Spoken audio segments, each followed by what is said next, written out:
राधे राधे मित्रों, आज हम आपके लिए यहाँ पर लेकर आए हैं सूर्य देव के पूजन की सही विधि, पूजन की सावधानियां और उनसे जुड़े हुए कुछ उपाय।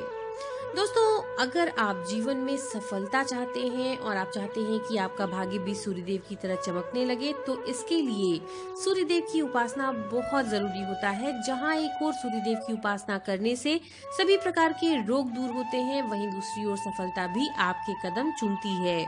दोस्तों, सूर्य देवता की पूजन करने के लिए जिन चीजों की हमें जरूरत होती है वो है कुमकुम, लाल फूल, चावल, दीपक, तांबे की थाली और तांबे का लोटा। पूजन हमें किस प्रकार करना है? पूजन के लिए सबसे पहले हमें सूर्य देवता का आवाहन करने की जरूरत नहीं है और ना ही उन्हें आसन देने की जरूरत है, क्योंकि सूर्य देवता हमें ऐसे ही दिख जाते हैं। तो उनकी पूजा कायदे से हमें खड़े होकर के करनी चाहिए। और इस बात का भी ध्यान रखिए कि हमेशा उगते हुए सूर्य का ही पूजन किया जाता है। सूर्य की पहली किरण के साथ उनकी पूजा अर्चना करें तो उसका बहुत ही सकारात्मक प्रभाव हमारे जीवन पर पड़ता है। तो पूजन के लिए सबसे पहले आप तांबे के लोटे में जल भर लें और तांबे की थाली में फूल, रोली और अक्षत रख लें। लोटे में एक चुटकी लाल चंदन या फिर रोली मिला लें। लोटे में लाल रंग का फूल भी डाल लें और थोड़ी सी अक्षत डाल लीजिए। थाली में दीपक रखें और इसके पश्चात ओम सूर्याय नमः मंत्र का जाप करते हुए सूर्य देवता को जल अर्पित करें और उन्हें प्रणाम करें। इसके बाद सूर्याय नमः अर्घ समर्पयामि, सूर्याय नमः अर्घ समर्पयामि कहते हुए पूरा जल उन्हें समर्पित कर दें। अर्घ समर्पित करते समय आपकी जो नजरें हैं वो लोटे की जल की धारा की तरफ ही रहनी चाहिए। जल की धारा सूर्य में सूर्य का प्रतिबिंब एक बिंदु के रूप में जल की धारा में दिखाई देगा। इसके बाद सूर्य की 7 प्रदक्षिणा करें और उन्हें हाथ जोड़ करके प्रणाम करें। तो इस प्रकार से आपको सूर्य देव की उपासना करनी चाहिए। दोस्तों, सूर्योपासना के समय हमें कुछ विशेष बातों का ध्यान जरूर रखना चाहिए। जैसे सूर्य देव को तांबे के लोटे से ही जल देना चाहिए। जल देते समय पात्र को दोनों हाथों से पकड़ना चाहिए। आपको कभी भी भगवान सूर्य देव को सिर्फ जल नहीं चढ़ाना चाहिए, उसमें पुष्प और अक्षत तो जरूर डालना चाहिए। जल चढ़ाते समय इस बात का भी आपको विशेष तौर पर ध्यान रखना चाहिए कि वो जल आपके पैरों पर ना गिरे। इसके अलावा अगर सूर्य देव दिखाई नहीं भी पड़ते हैं तो भी पूर्व दिशा की ओर मुख करके ही आपको उन्हें जल अर्पित करना है।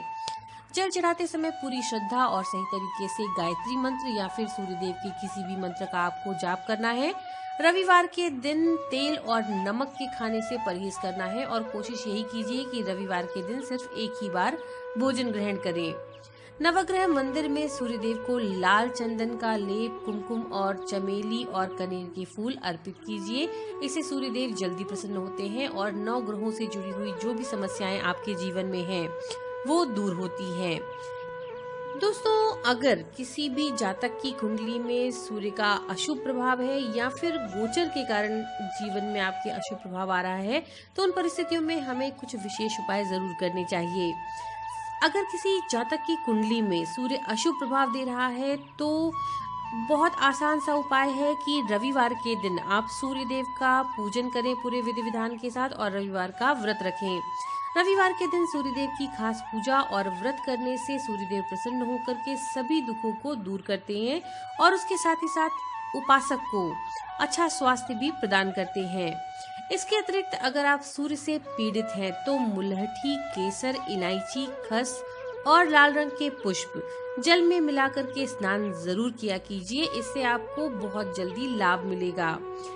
अगर आप सूर्यदेव के गोचर के कारण अशुभ फल झेल रहे हैं, अशुभ फलों की आपको प्राप्ति हो रही है, तो इससे बचने के लिए सूर्यदेव के लिए हवन करना बहुत लाभदायक माना जाता है। दोस्तों, सूर्यदेव के पूजा में भी दान का बहुत महत्व होता है। अपने सामर्थ्य के अनुसार आप हर प्रकार की वस्तुओं का दान कर सकते हैं, लेकिन कुछ दान ऐसे हैं जो सूर्यदेव की कृपा बहुत जल्दी आप पर बनाते हैं, जैसे कि तांबे के बर्तन का दान करना या फिर पीले और लाल वस्त्र का दान करना या फिर गेहूं, गुड़, मोती या लाल चंदन का दान करना। ये चीजें ऐसी हैं जिनके दान से भगवान सूर्यदेव बहुत जल्दी प्रसन्न होते हैं।